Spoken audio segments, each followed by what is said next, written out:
Right, isn't it, the old framing? It's However, perfect. you might want to just go back 6 inches just to be sure, Just to be sure. See a little bit of movement room in there. I like the old Irish accent. You know, Rod Hutchinson used to talk to me in an Irish accent. Did he? Oh, yeah. Why do you do the Irish accent? I don't know, I just quite often slip into it. Sometimes Australian, sometimes it's French. I like global travelling. Right, we've got a role reversal this week because I've been invited to do a carp angle with my old mate Joe today, and I've not seen him for about 20 years. And we worked out it was about 20 years in the end, didn't we? Yeah. So I'm going to be doing the interviewing in this little vlog because this dude has caught absolutely loads of fish during your career, very illustrious career. And that last time I saw you, you should have been on the podium of a very illustrious event in Bosnia. We were all fishing in a match in Bosnia. Something happened on the last night that meant you got demoted down to second place. Suddenly one of the locals caught God knows how many fish. Yeah, we were rinsing it, weren't we? We went out there with it in our heads that we were going to win. Yeah. I mean, even I remember on the plane on the way out there, I don't know if it was you or someone else, but someone said, right guys, what we normally do with these kinds of things is if one of us English wins, we split the money. No, it weren't me. 50% goes to the winner and 50% the winners, and 50% gets split between the other English people. And are you all in?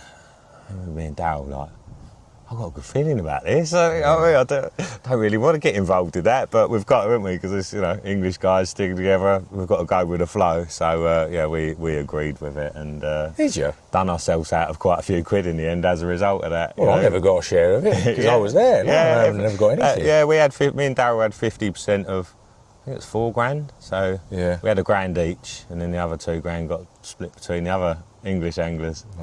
Not all the English anglers. I think was you fishing for Team Cartwall then or something? Or? No, it wasn't a team, was it? Because we just got invited out there. It was this guy who was a bit of a gangster, wasn't he, really? I think he wanted to make a bit of a name for himself. He had a tackle shop or something and wanted to make a bit of a name for himself in the carp scene out there. So he invited some English anglers out there and...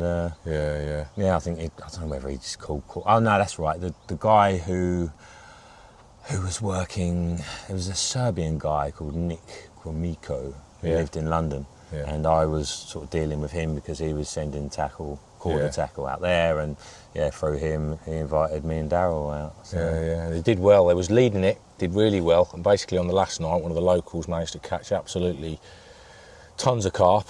Don't even know where they came from, don't even know if they were ever caught, don't even know who weighed them, but what was a clear victory got taken out of your hands. So anyway, enough of that. Let's talk about some of the amazing carp that you've caught, because over the years I was at the editor of Carp Talk, we saw absolutely loads of big fish from you. You know, you've caught fish like, illustrious fish like the snake pit common, Dippy. Well, not the original snake pit common, but yeah, the second one. Dippy was a bit of a famous old carp, wasn't it, back in those days? Wood common as well. Yeah. You know, so, is there any of those three that's your favourite? Or? Well, I mean, they all got their own reasons really for standing out. Dippy was my first 40, the first big fish, you know, in the area. Sort of ended up there by default. It got moved out of a river, which was, you know, to protect the fish, because the fish had been caught by some kids on a lure, you know, foul hooked it and had a big gash in its stomach, and it was just in this little river. It got caught quite a lot. So it was a gipping, wasn't it? River gipping. I mean, it'd been in a lake before that as well. You know, it grown legs. But Snake Pit was a good home for it because it was a rich lake. It had snags where sanctuary where it could just go and sit up if it wanted to. But that fish just seemed to like to eat. And I think maybe what we used to, what we came up with in the end, potentially the reason for it, why it got caught a lot, was because it got caught a lot when it was younger, because it was in a lake where it was hungry, and I guess its mouth almost got desensitised, you know. So it had these sort of real black lips, and it didn't have a real neat mouth. It had these tiny little pecks that looked like they wouldn't work properly, you know. So you can imagine this big old fish with these pecks that don't work very well, a mouth that doesn't work very well, and it's just going into bait. Obviously liked its grub as well, but it wasn't the sharpest, and did end up getting hooked a fair bit. But I mean, to be fair, it still ended up. I've probably done more nights than that for that as a campaign than I have any other fish since. You know, it's like 120 nights in the end. Wow. I lost it on the 15th night, and then yeah, I ended up going to Dream Lakes, worked there for a couple of seasons. I wasn't getting back to the winter. It was a terrible winter water. So it took a while before I actually ended up going back there. And I actually ended up going back once I went to Thailand after doing 2 years at Dream Lakes. I went to Thailand for a month. During the closed season, expecting to go back the next year. And it was a nice situation because we were actually getting paid during the winter as well. So I was in Thailand on a lovely holiday, getting paid for it. It was amazing. But whilst I was out there, I was informed that I wasn't kind of wanted back for the job the following year. There was one guy there, I got on with it all right with him, but for some reason he had a bit of a problem with me, and he'd kind of said it was Joe or me type thing, you know, and he was a workaholic and I was the younger one, the newer guy. So, yeah, but everything happens for a reason and all that. I was happy to stay in Thailand until my money ran out at that point. But I actually ended up coming off a motorbike and rupturing my spleen. Right. Had to have my spleen removed in Thailand.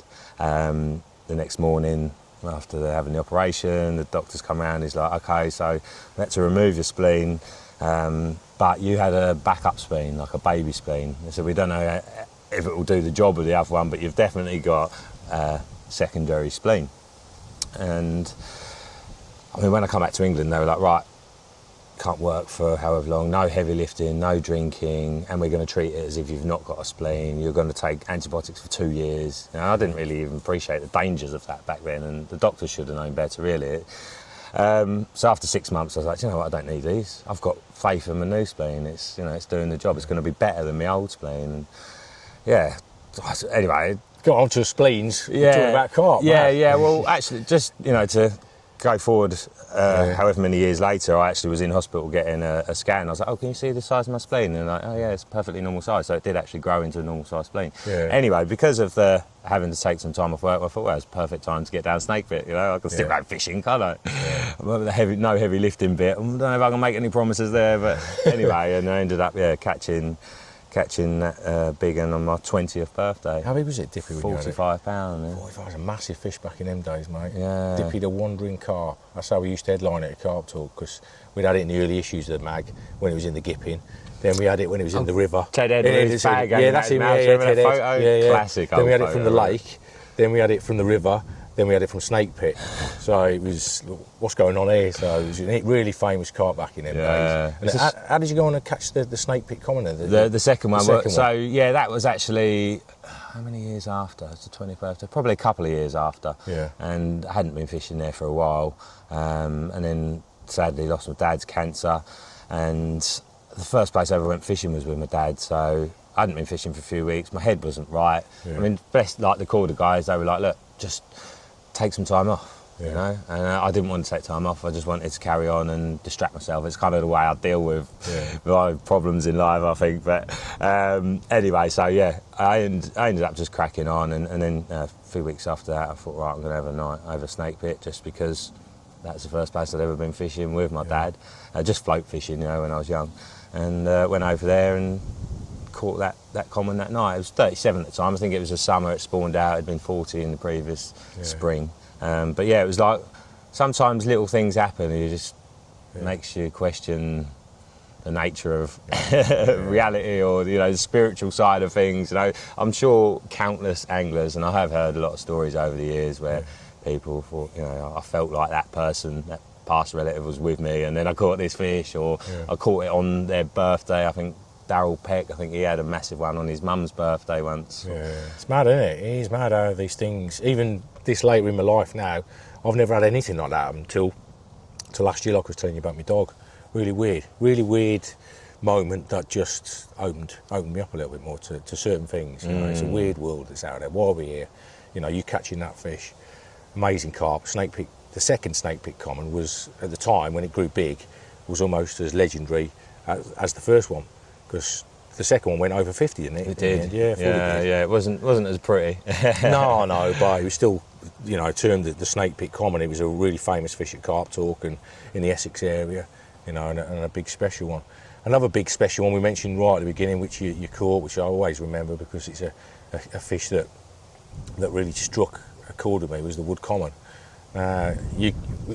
Was you the second person to catch it after Rich? Yeah. He'd opened it up. I think he had it that year, and then the following year he opened it up as a fishery, didn't he? Yeah. and he'd run it throughout the year. Someone had lost it in May. Yeah. It'd run into a weed bed, and he was like, don't pull, I'm going to go and get a boat. And Yeah. I think he'd give it a bit too much and managed to lose it. Now, when you caught it then, the reason why I asked this fish is because I just love it. I love everything about that carp. Not only is it hard to catch, I like the backstory, everything to do with it. Tell me how you got to fish for it, and then tell me what the weather conditions was like on the day. Tell me everything that happened, what the bite was like, what the fight was like, and how you felt when you got it in the net. It's a long time ago now. Yeah, so I was working for Carp TV at the time, and we wanted to do a feature of Rich Wilby about day ticket fishing. Obviously, he had a day ticket lake there, so sort of day ticket tips, if you like. And he said, well, if you're coming up to film that, whilst you're up, you can have a couple of nights on Spitfire. All right, sweet. It was in between the sessions, because at that time, I don't know how he does it now, but I think he'd book a week, have a week off or something like that. Yeah.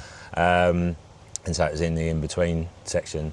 And I'd done basically, I remember first arriving and walking around, and like literally, within half a lap, there was this big one. And it was almost like it was like showing itself off to me, Here's this side, here's that side, this is how wide I am. And just like 10 yards out, I was up a tree, and yeah, it looks enormous and immaculate as well. What a fish.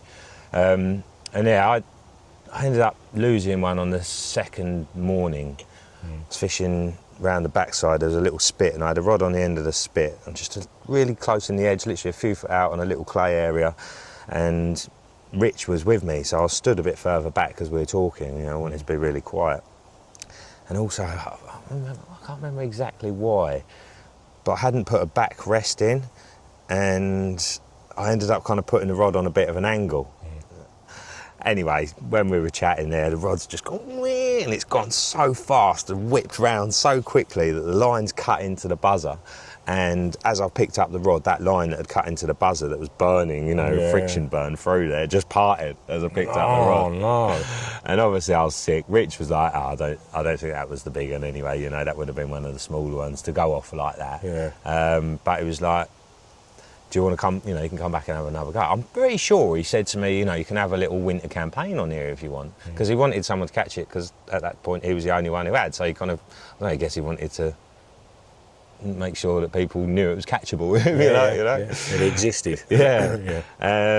So I think it was about 4 days before the next anglers were due. So I actually went round, didn't fill it in. I've never been one to fill it in, but I just went around and put like 10 to 15 boilies on about 10 different spots around the lake. Cell at the time I was using. And then I came back after those anglers had pulled off and repeated the process again. I think they might have been the last anglers of the year. And then came back maybe 4 days after that.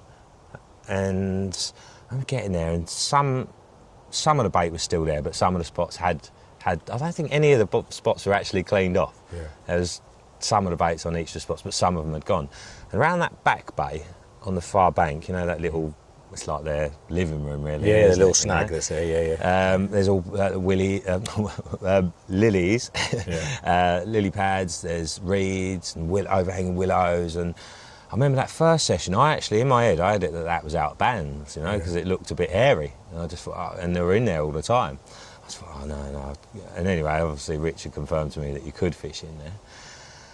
And then on the spot in that bay, I could only see a couple of baits. So that was the area that's the area I'd seen it, and I saw it. I think I saw it again that day in that same sort of vicinity, and I thought, well, I'm not going to fish it tonight. I'll just put another 10 baits in the area and on the other spots, and then I fished a different spot round the corner that night. The next day, moved round, put a rod onto this spot, because again, most of the baits had gone. Not all of them.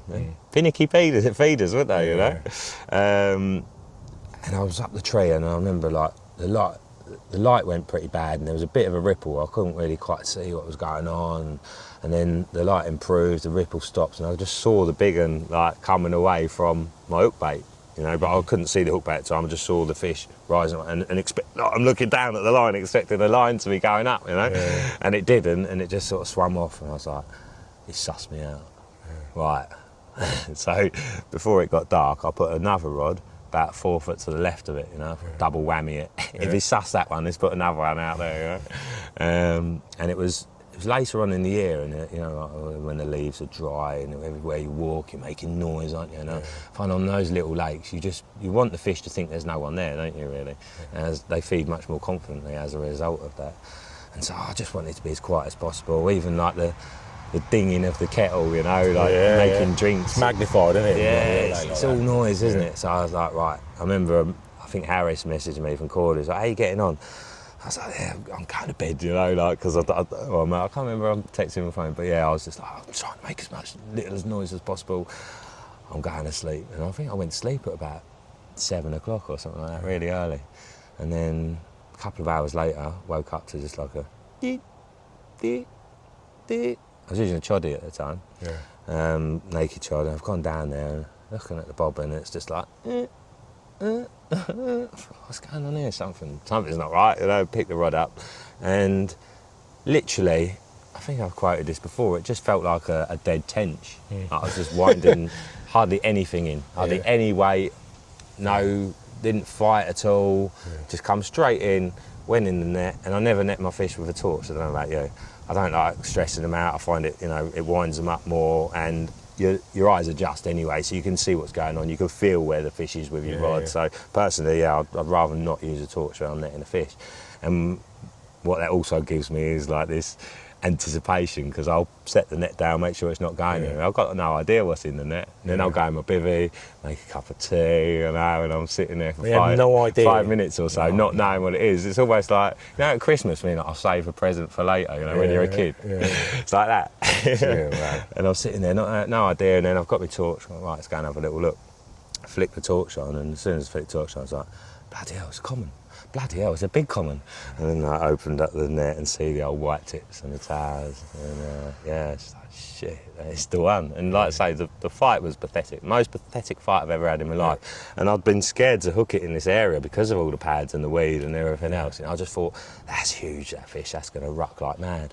And I always remember Richie, when I rang him and told him I caught it, he's like, oh, well done, did it fight? And I was like, no, not at all. He's like, no, it didn't when I caught it either. I was like, why didn't you tell me that before? Would have saved me panicking, you know? It's got a reputation for not fighting, mate. There's actually a story Rich just told me that one of his guests on there had a couple of bleeps one of the evenings, I don't know about the exact times, 7, 8 o'clock in the evening. And then the next morning he was due to leave at 7, 8 o'clock in the morning, and he reeled in.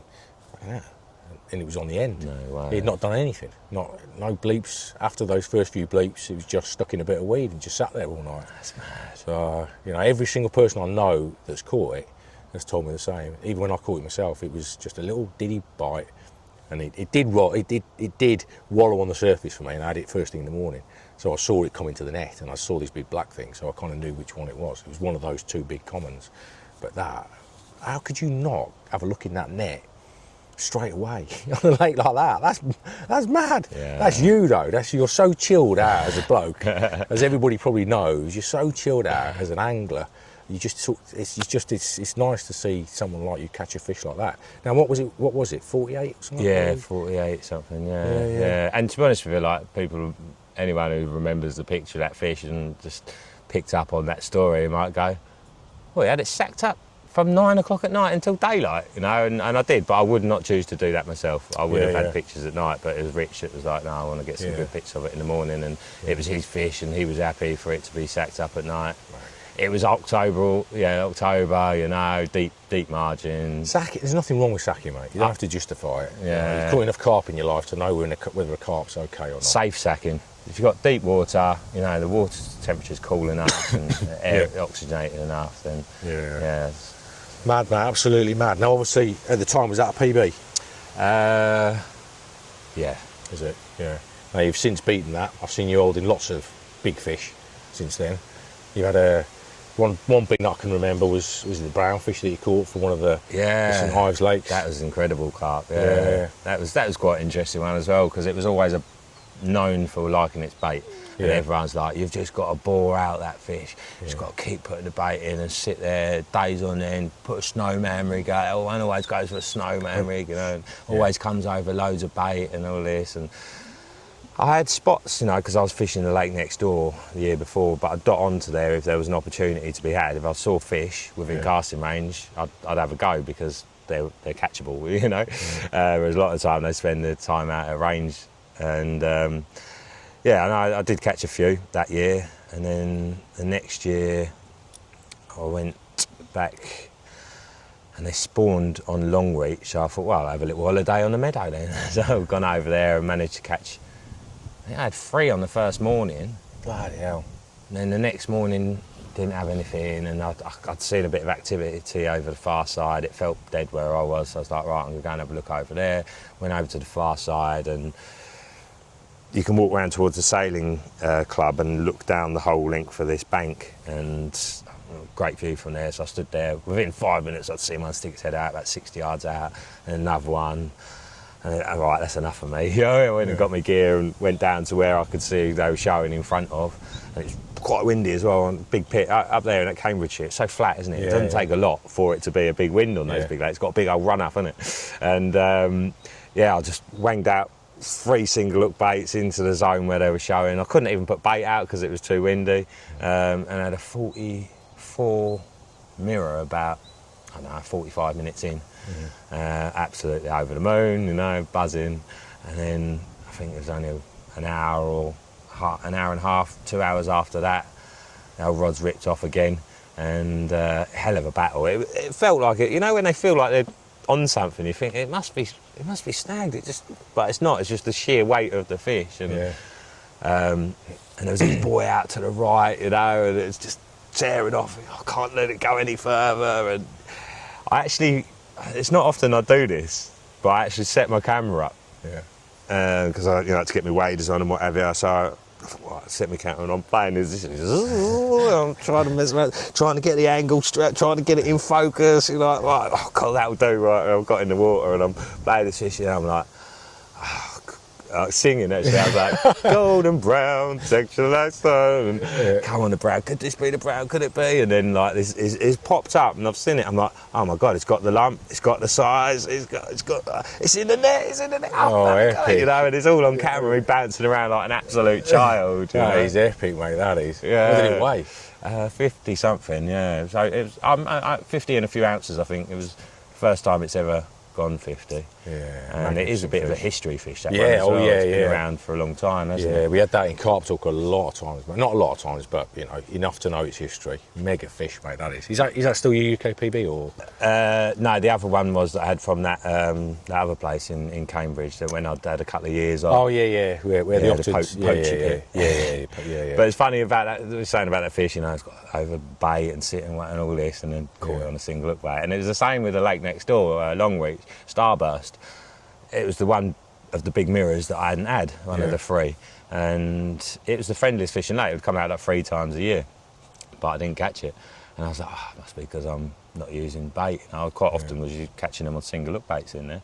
And then in April I turned up, not last year, year before, first session of the year, freezing cold northeasterly, blowing straight down to the car park bank, a bit of an angle, and it was really cold. And I stood on the end of it and thought, if I was a carp, I'd be up the other end. You know, why would you want to be down here? And then as soon as I thought that, splash, is that a splash? Maybe it's a bream. And then a few minutes later, I'd see a little carp poke its head out, and then another one. Right, that's it, that's enough. You know, I don't need to do any laps. Got my gear, went into that swim that they were in front of roughly. Again, 3 single hook baits, just fishing for a drop. You know, people used to call them pub chucks, didn't they? Well, you know, fishing for a drop is a way of minimising your disturbance. You know, and if you're getting on to fish and you know, like they're there, you know, when they're having a party, especially on them sort of lakes, you know, if they're doing that, it's going off, because that doesn't happen often where they just woo, you know, like a casting range as well. And it does. You have a habit of catching them quickly, don't you? Like I say, with that method, it allows you to, because I think a lot of the time when you turn up to a swim and spend half hour whipping the water to a foam to find some spots and then put them back, they're gone, especially on them lakes where they're wild and they don't get a huge amount of pressure. So if you can find where they are and they're feeding on naturals and just put some something in front of them. Them single hook baits, I've got so much confidence in them, and a lot of people just wouldn't fish without bait. But if that's the only thing that's there, then all their focus and attention's on that, you know, and they just, oh, what's this? And they want to know what it is, don't they? And obviously, Well, the only fish that's come from here, where we are today, in the last 24 hours, has come on a single. Because, you know, a lot of people have been putting bait out, it's not working. And, you know, they are very effective, very effective tactic for sure. And when you go over a blatant, you know, baited spot, it is very blatant, isn't it? It looks horrendous. Yeah. Why would you take that? And they treat it with caution, whereas a single, I just don't think they'd treat it with the same level of caution, you know? Now, is it, am I right in saying, mate, you certainly the last few years, you've sort of fallen out of love with fishing and then come back into it, and you've got other things in your life besides fishing. You do a lot of, you're involved in music, aren't you? You do a lot of... Got a little festival, festivals. This last weekend you've just done one, haven't you? That's it, yeah. We had 300 people, 3 days. Yeah. It started off like 14 years ago. I started in a small basement club. I used to go to London a lot, and the club that I used to go to, that I loved, closed, and so I wanted to kind of bring a taste of that scene to our town. It was lacking, that kind of scene, and done 4 years in a small basement club, and then it kind of developed into doing some outdoor events, and now it's this amazing community that we've got. That's you know, it's incredible. You know, it's like a healing weekend for people. You know, there's a place where they can come and be unapologetically themselves, and you know, make loads of friends. A lot of people come to our event on their own and end up leaving with loads of friends. There's also lots of multiple generations at our event. Sometimes we'll have 3 generations from one family, you know. So you have old boys like me there. Mate, older, literally. We've got from 18 to well into their 60s. Wow, that's mega. Where are they held? Whereabouts? Suffolk at the moment, sort of up near Bury St Edmunds, Thetford Way. What are they called? What's the title of them? Fump, Magic Forest Festival, Fump is the sort of the brand, which is FUMP, which stands for Underground Music People. And the logo's like a fist. So. And you've also got Carp Angle, so you're a busy boy, mate. Plus you go travelling a lot, you know, we've seen you in recent years over in places like, is it Bali? Near Bali. There's a little island close to Bali that I've just fallen in love with, and I'm not a fan of winters, and especially making videos in the winter is really hard work. Everything looks depressing, you know, it's very grey and miserable. There's not nice flowers to film, and you know, and wildlife and stuff. It's quite hard work, and it's a bit soul destroying. I'm not really into my winter fishing anymore. You know, I'll do a bit because I have to do a bit, but I don't want to be in days on end sitting in a bivvy huddled over. I think it's no good for you. Mate, seeing some of the pictures where you are, that's definitely better for you. That's it. I'd much rather be on a beach, you know, with the eye candy and, you know, playing music to lovely people and beautiful sunsets. Right, now you're also into a lot of therapeutics and stuff like that, aren't you? Is it like... Is that the right word? I don't know. You do all sorts of things. Yeah, with the greatest respect here, this might come across wrong because I'll use my words wrong. You're a bit of a free spirit, aren't you? Yeah, you know, you really are. I think I have always been a free spirit, and I think, you know, ever since I was working at a place where, you know, I realised that I didn't fit in with the hierarchy system, you know, and I didn't want to have someone getting the hump with me because I was 5 minutes late, or... Is that a carp fishing company? Right, just, you know, well, it would be any company. Any corporate company would be the same these days, and I just didn't feel like I fitted in that kind of place. And once you've been your own boss, you don't want to go back to having someone who feels like they've got weight over you just because they're higher up than you in this company and they earn a few quid more than you. I don't know. Again, it goes back to about our party. You know, 18 to 60-year-olds, all walks of life, all types of people, but equality. You know, we're all on one level, and I'm a bit like that in general. You know, I just feel like I think that's a great place to be, mate, because I agree with you massively. You know, and your life is definitely representative of that from what you've been telling me, because you're getting up to all sorts of stuff, ain't you, overseas? Yeah. Some of these. Is it ayahuasca things you do? And that? Yeah, I mean, like, sort of about 10 years ago or so, I don't know why, what particularly got me into it, but just the alternative healing side of things, you know, natural, I say alternative, but it's more like the natural, you know, healing, the stuff that we've sort of lost in history, you know, because of the pharmaceutical companies kind of controlling the world, if you like. And there is some fascinating stuff out there. More recently I've been sort of learning a bit about sound healing, You know, and with different frequencies, there's different frequencies that affect different parts of your body, and it goes right down to kind of a cellular level, you know, of just sort of balancing your system out. And it's a bit like listening to, you know, like when you go in a hotel, isn't it? You put these, like, there's the wave channel. Have you seen that in the hotel? They've got these like TV channels. Some people just like to listen to the sounds of the waves coming in. Yeah. And I've seen it there. It's like, what wave channel? What's that all about? But then you turn it on and you listen to the sound of the waves. It's therapeutic. Yeah, well, even like I went to this, at one of our events actually, we done like at a healing festival going on at the same time next to us. Yeah. And they had a caravan there that it was full of bees, like literally, I don't know how many. Buzzy bees. Is it? Yeah. Bumblebees. Honeybees. Yeah. And what are they called? What they live in with the hives. Yeah. So basically, the hives were built into this caravan. Yeah. And then you'd go inside, like separated off from them, and lay on this wooden bed. The vibrations that these bees give off is like a healing frequency, you know. And you laid in there for half hour, you come out feeling proper zen. Mate, who needs carp fishing? You've got stuff like that. You know, carp fishing is my sort of relaxation. So, but even to the point of, you know, in the future, I've got this idea of business plan of maybe even potentially trying to set something up over there, like a sound healing dome. I haven't got the money to do it, but it's a nice dream. If there's any investors out there, you know, he's the man. Now, obviously, Carp Angle is why we're here today, because we're doing something with Carp Angle, myself and you. Now, you've been doing that for quite a few years. 5 years now. You sort of migrated from when you did Carp TV. When did you start at Carp TV? You was at Corda for many years. 2008 rings a bell, or 2009. So you had good times at Carp TV, didn't you? You made it a real success anyway. Yeah, it was. I was at Corda and I was kind of ready for a change anyway. Yeah. You know, and I always thought you'd never get me in front of a camera. I thought, no, I'll just freeze up and make an idiot of myself. So when we used to go and do these trips where they'd be doing some filming, I'd be like, no, you ain't getting me on camera. And this one, when we went to Maison de Lac Bleu, which was again filmed for Sky Sports. I remember that. Yeah, you had that big 40, one of the big 40s, didn't you? Oh, isn't that? Didn't you blitz it? You had 60 in about 10 40s. I think, yeah, it's 440s, 550s and a 60. That were it. In, I think, 4 or 5 nights. Yeah. But because their plan, what they had, you know, for the show wasn't really going according to plan, the people they wanted in it weren't catching as many, like, and obviously I had this crazy hit. They were like, well, we'll have to do, Danny was like, we'll have to do an interview with you if you don't mind, Joe. Yeah. And because, you know, what you like when you've caught a few big ones, the old chest out, like, yeah, of course, yeah, buzzing, you know.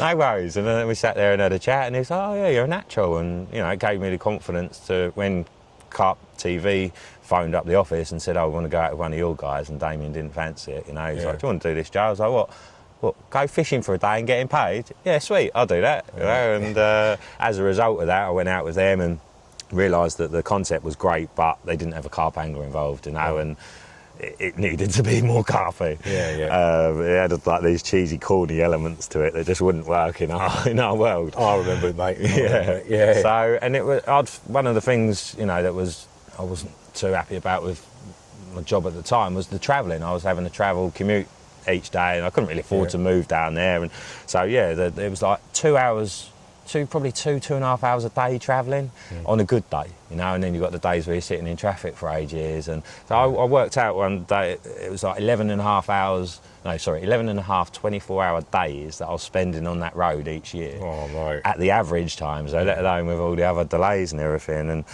yeah, basically Carp TV was 5 minutes down the road from me. It was almost like the universe had gone, here, Joe, look, you could do this. There you go, just down the road, perfect. Yeah. And then you did that for a long time, right till the end. 9 years. 9 years. Yeah. These were great magazines. I remember it, mate. I remember it well. It was good times watching that magazine, that programme, I should say. Yeah, some good segments. You had some great anglers on there, some good stories and everything. It was a real good magazine. It was unique at the time, wasn't it? Yeah. I can't take the credit for the original concept, because that was Nick's idea, but yeah, it was definitely fresh. And I think at the time magazines were very, you know, it was getting to that point, like, well, what else can we do? You know, you're reproducing the same sort of stuff over and over, but doing it in a video format, you could do the same stuff, but it was completely different, you know. So it opened up a bit of a new world to the media, and obviously, nowadays it's well, swamped with it all, aren't we? Yeah, it's almost like the magazine industry was 20 years ago. You know, we Yeah. got swamped with magazines. We now got swamped with subscription channels, YouTube videos, everything. You know, I do a weekly YouTube video. God knows how many films are out there every week on YouTube. But you've got your subscription channel, which is Carp Angle. You're doing that now. And again, it's another great, it's almost like Carp TV because it's like a magazine, isn't it? A magazine programme. It was definitely based on the format of it, Yeah. and like you say, a magazine in a film format. Yeah. But yeah, I think it was good. It used to surprise me just how much people enjoyed Carp TV, you know, because I used to have to ring people to get their credit card details when they'd change, you know, for their subscriptions. And Joe, you wouldn't believe how much I look forward to this coming through my door each month. It's like the highlight of my month, you know. You think, really? You know, but they really appreciated it. And we'll just let this train pass, shall we? It's the same with Carp Angle though, mate, because before you got here, let me just show you this. We're at the Foundry Syndicate, which is in Lincoln, and I was down here for 24 hours before Joe got here, and the lad in the next door swim found out that Joe was coming down. He absolutely loves you, loves your channel, loves the programme, has been subscribing to it, not for very long, but I think he did a subscription previous time he did it, or you know, he had a previous subscription and he started it again, and said how much he enjoys it, you know, and it's a great format, mate, and you know, is that your main focus nowadays for a job, just that? Yeah, apart from the music bit, I mean within carp fishing. That's more of a labour of love, the music side of things. But yeah, I you know, I'm not a rich man, but I control my own life. I've got a lot of time if I want it. Yeah. And it's successful as well, isn't it? It's doing well. Yeah, I mean, don't get me wrong, it's a tricky, you know, world to be in because there's a lot of competition and there's a lot of good free content. Obviously, you know, in the days of you say it's like the magazines and that, but obviously in the days of the magazines, there was only X amount and you were paying for them, you know, whereas now, obviously, you know, you've got, I think a lot of anglers, they've only, you know, the family man, busy guy, working, they've only got X amount of time to watch that kind of fishing content, and that's their little fix when they can't go fishing. Yeah. And if they can get that on YouTube, then why are they going to pay for it? You know. Yeah, thankfully, there's enough people out there who do want to pay for it to make me able to get by.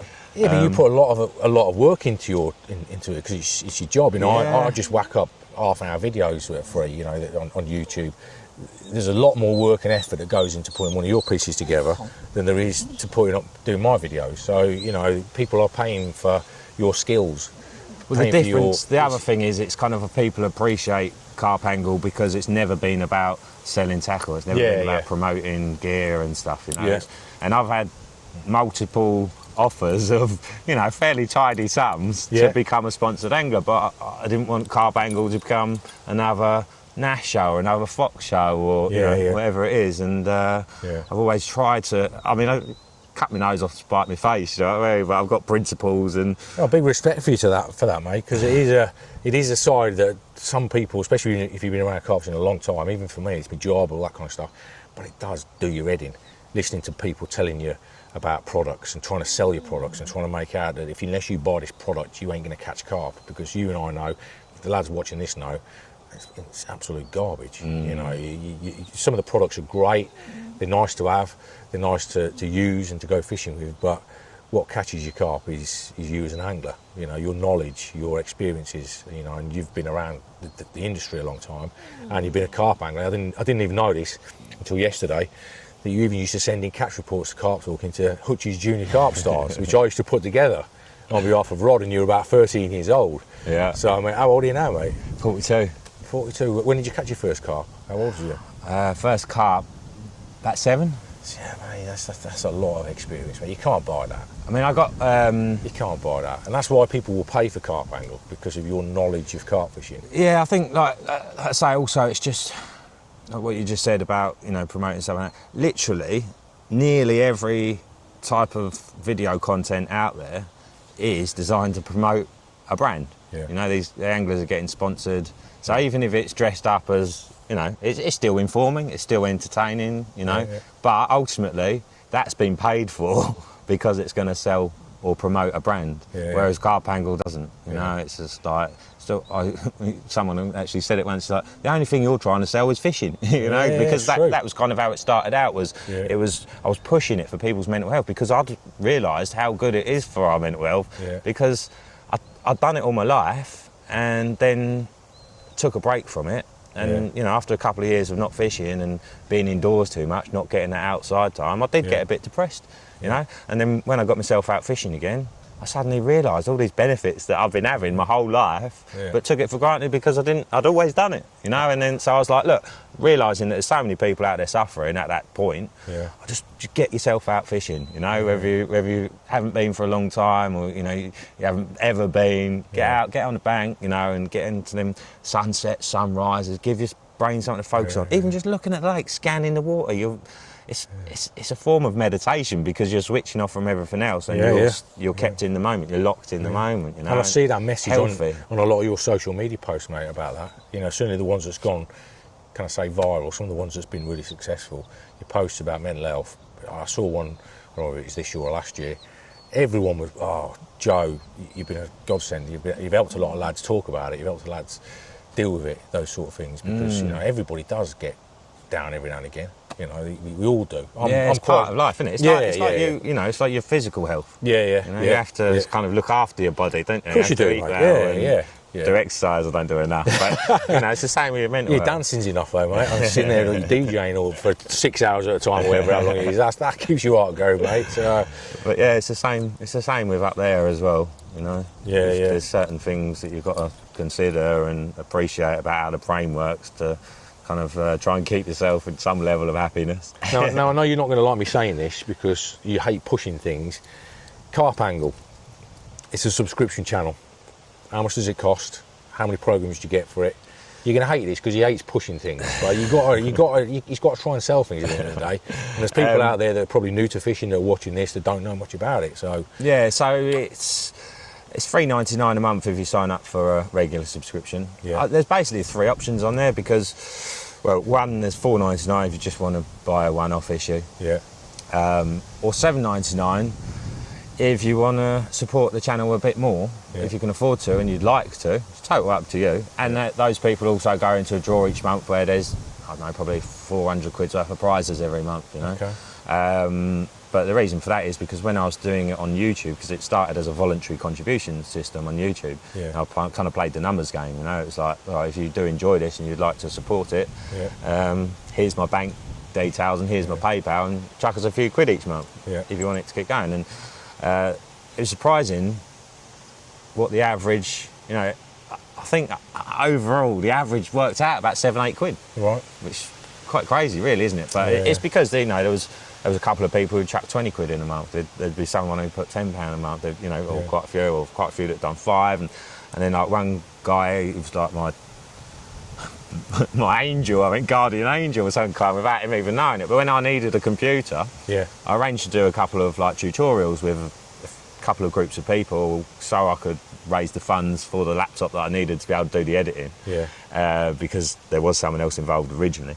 And the lake got this real bad water quality. The fish just weren't feeding. They weren't happy, they weren't healthy, and they weren't feeding. So I warned everyone and said, look, completely up to you if you want to call it a day. And most of them did, or not call it a day, but reschedule for when the lake's quality is better. And so I didn't have that money. And then suddenly, that same weekend, I think I was at a party or something, I had a notification, looked on PayPal, and someone had put £1,000 in. No way. And, you know, with that and what else I had enough to be able to buy my computer to do the editing. It was like, cheers, universe. Wow, that's mega, that is mega.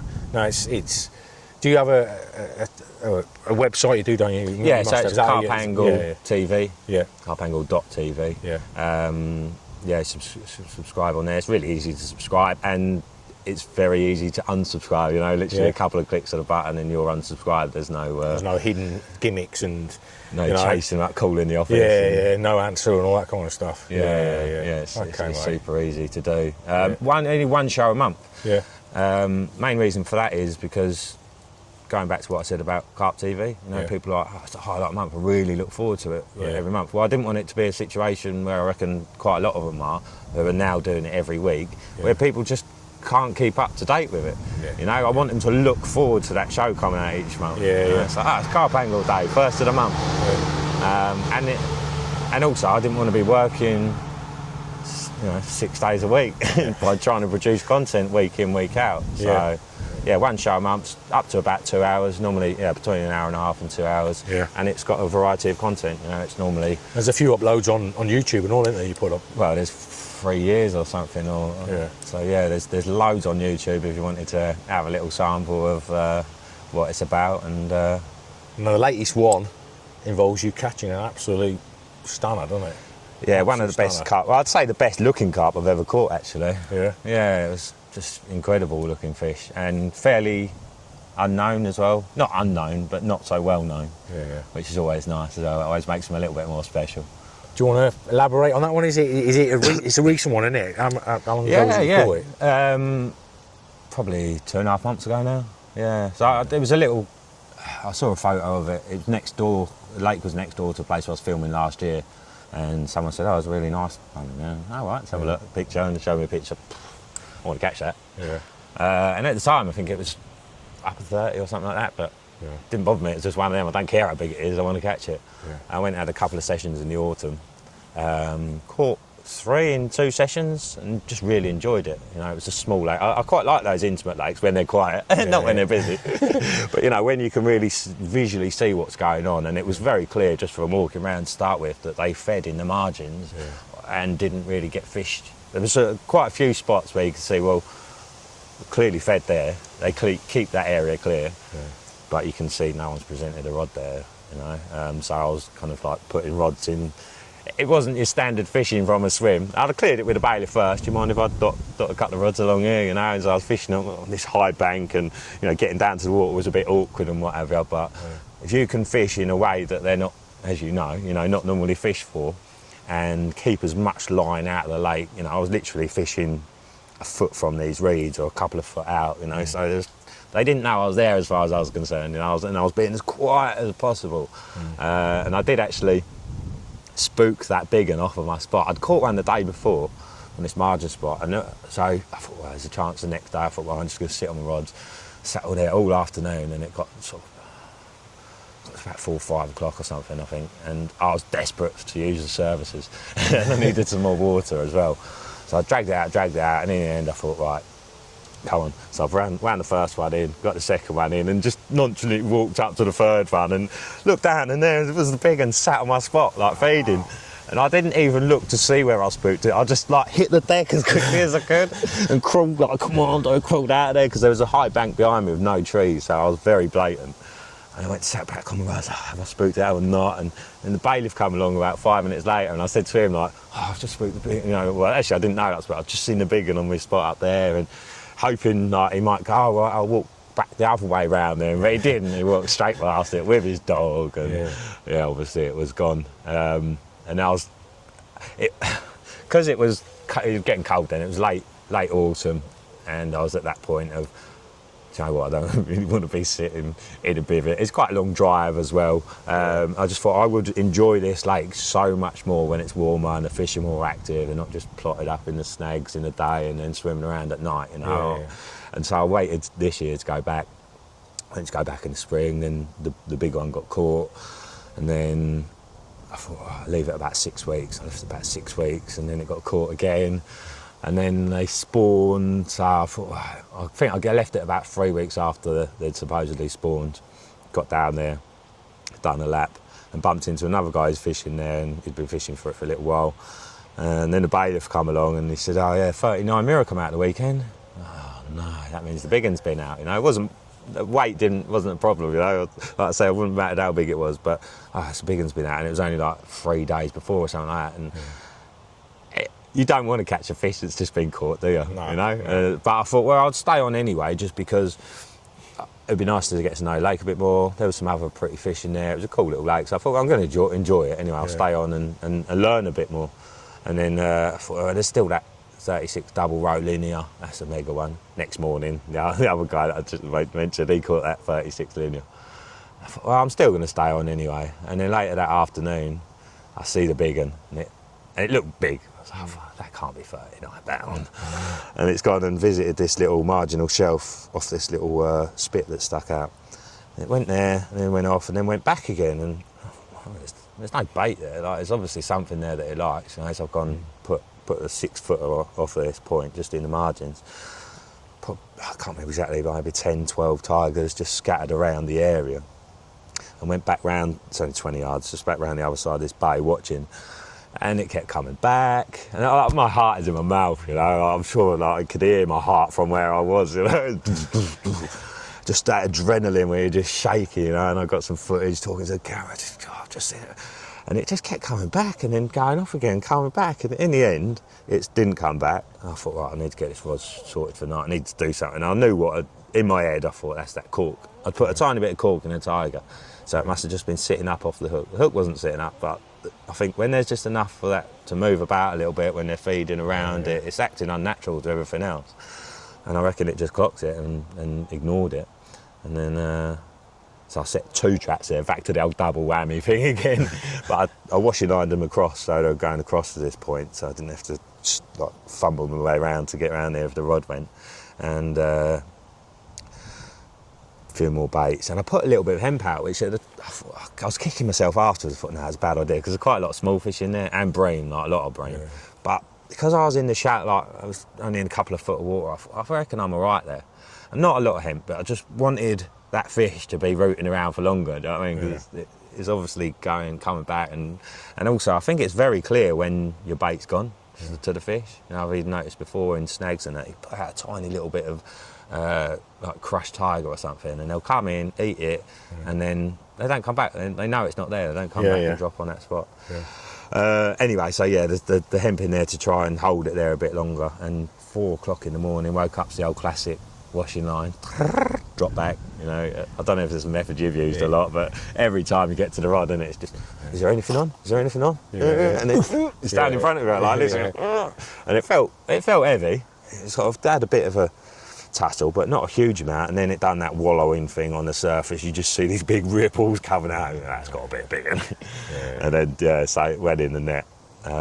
Did you turn your headlamp on? No, same again. Thing is, where it went in there, you just kind of, it's such a big fish. You knew it was. It couldn't have been anything else in there that big, you know. Wow. So yeah, I was absolutely buzzed. I was shaking for hours. The intensity of the adrenaline you get from one of these big ones, when you know, and there's sort of a build up to the capture, and it's crazy, isn't it? Now I know weight's irrelevant, mate, because I know what you like. How big was it? 48.15. Which was a surprise, fish, you know, it'd never been that big before. It's a lovely looking carp as well. It had actually done 47 about a week after I pulled off in the autumn, which I didn't find out about until the spring anyway. So it was up there at that time anyway. It packed on the weight. Bit of a worry that it hadn't spawned. Always is, isn't it? Mate, it's a mega carp though, mega old classic English carp, which got to be one of the highlights of your career, isn't it? Yeah, undoubtedly. Like, the highlights of many, many highlights, because you've caught loads and loads of carp. How long have we been going on for now, mate? 53 minutes. Can't blimey, that is mega, mate. We could probably easily fill another 2 hours with the amount of carp that you've caught. It looks like it's about to rain now, so like it as well. We'll call it a day. We've got to do a little bit of filming for Carp Angle as well, guys. Many, many thanks for talking to us, because I know you've caught some amazing carp in your career, Joe. You've been a great ambassador for carp fishing. Carp Angle is doing absolutely mega things as well, and I wish you every success with it and everything else in your life, mate, because this guy is one of carp fishing's truly, truly lovely people. It's made me blush now. And I appreciate it, Si. Yeah, good stuff, mate. So we can catch a carp today for Carp Angle, because so far I've been with him 2 days and I ain't caught anything. It's not been much over 24 hours, and we've got on the fish. The weather's looking CAF. It's in the bag, Si. You're having a whacker. Hope so, mate. It looks good for it anyway. See you soon, guys. Next Wednesday, I've got another film coming out, guys. Don't forget, 6 o'clock every Wednesday. Thanks to Joe. Have a look at Carp Angle. You won't be disappointed.